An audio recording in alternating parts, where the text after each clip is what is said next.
hero.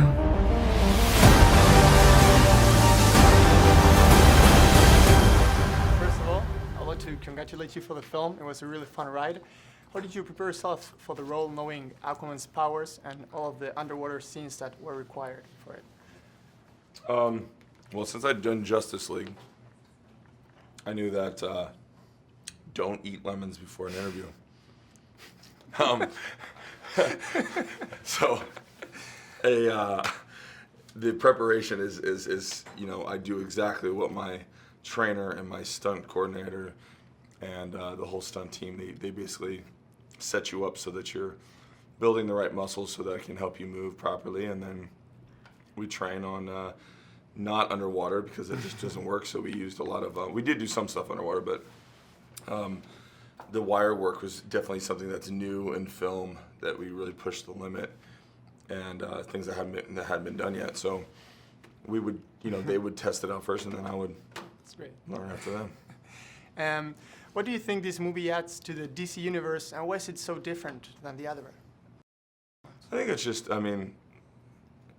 we've never been underwater. We've never done something like this that's cool underwater. So, that's probably the biggest thing, and it's a great origin story. So I think it's one of those fun things that, like Wonder Woman was, you get to follow this new character that we haven't seen in a while. And go on the big journey. I feel like we've known enough Batmans and enough Spider-Men and enough, not to discredit anyone because they're all awesome, but we just haven't seen this guy. Exactly. Do you feel responsible for making Aquaman cool again? He wasn't everyone's favorite before you showed up. No, and that was hard to do, and hopefully we pulled it off. And in which ways do you feel relatable to the character? Quite a few. I'm a bit of a prankster, and like to have fun and like a beer, and a lot of things I can relate to. That guy dresses just like me, which is brutal. It's hard to wears the exact same stuff as I do, and I don't know. I come from two very different places in America, Hawaii and Iowa. It's like two different planets. Yeah, for two different worlds. Definitely, and I can kind of wrap my head around that. Not that I need that as an actor, but those are relatable. And since we've seen Arthur from the first time, what elements did you add to the character? Quite a few, because in a lot of the comics, he's already the king of Atlantis. We haven't become the king of Atlantis. If anything, if there was a two, people like it, we'll be spending more time as him being the true king. This is all him being the reluctant king, and all his hero's journey to get to being the king of Atlantis. Yeah. And are we going to see him again?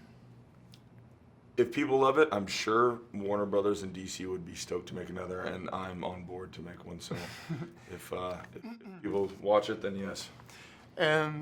Last, do you have any tips for my hair? To look it as good as yours? I think you're doing pretty good. I was just going to comment earlier that, you're killing it on the hair game. What do you think, ladies? Sonia? Jimbo? Yeah. Jimbo would love to have that hair. Because, I'm from Argentina, and it's going to be summer there. And with all the salt of the sea is going to absorb. How do you do it, man? How do you pull that up? You know what? I used to put coconut oil in my hair, and I heard it fries your hair, which is why I was losing all that. So don't do that. But that's all I did. I won't. Is there another superhero you would love to play? Lobo. Lobo? Well, you look Lobo-ish. Did you audition for any other superhero? I auditioned for Batman because it was like a general call, but it was a booby trap to play Aquaman, so.